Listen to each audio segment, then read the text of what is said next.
Chapter 8, Section 2, Part 2 discusses empirical formulas and molecular formulas. An empirical formula is going to be the simplest ratio among the elements of a compound, so it's the most reduced down version. For instance, this formula here, CH2O, is the empirical formula for it's the same thing, CH2O, which is formaldehyde, or C2H4O2, which is acetic acid, or C6H12O6, which is glucose. So if you reduce each one of these down as low as you can, they all come out with the same empirical formula or simplest ratio. To determine empirical formulas, you're generally going to be given percentage composition. So, for instance, in this problem, it says we've got a compound that is 63% manganese and 37% oxygen by mass. So the first thing that you're going to do is convert those percentages into grams, and we make it easy on ourselves by assuming that we have 100 grams. So whatever the percentage is will become the amount in grams. So 63% manganese will be 63 grams of manganese. 37% oxygen will become 37 grams of oxygen.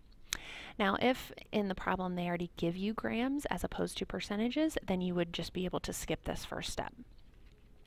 Once you have grams, then you're going to convert each one of them to moles. So you need to use their atomic masses from the periodic table.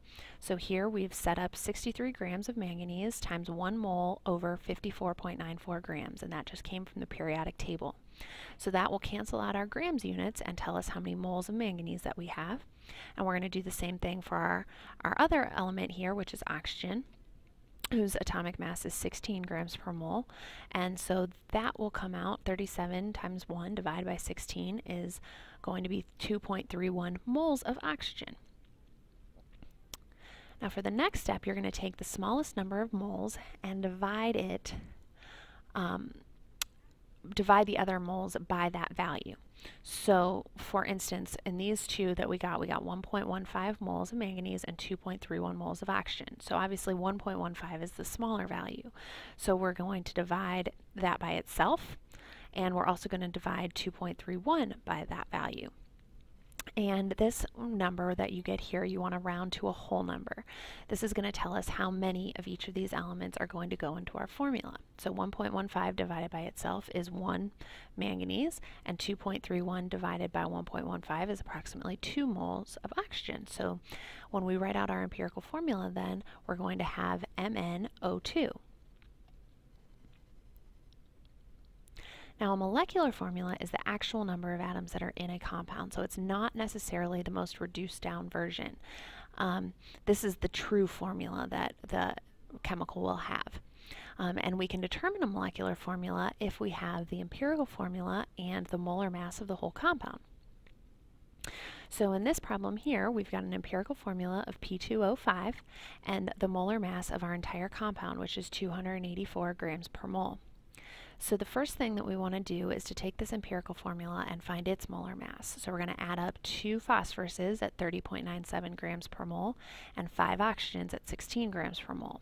So total, that's going to give us 141.94 grams per mole. And then we're going to solve for N. Now N is going to be the molar mass of the entire compound divided by the molar mass of the empirical formula. So it's always going to be the bigger molar mass divided by the smallest. And we take that value and we're going to round it to a whole number. So 284 divided by 141.94 grams per mole comes out to approximately 2. Once we have this N value, we're going to distribute it throughout the empirical formula to get the molecular formula. So 2 is our N value. Our empirical formula is P2O5. So we're going to multiply this 2 throughout the empirical formula. So our molecular formula ends up coming out to P4O10. Now these types of problems, you can also verify your answer.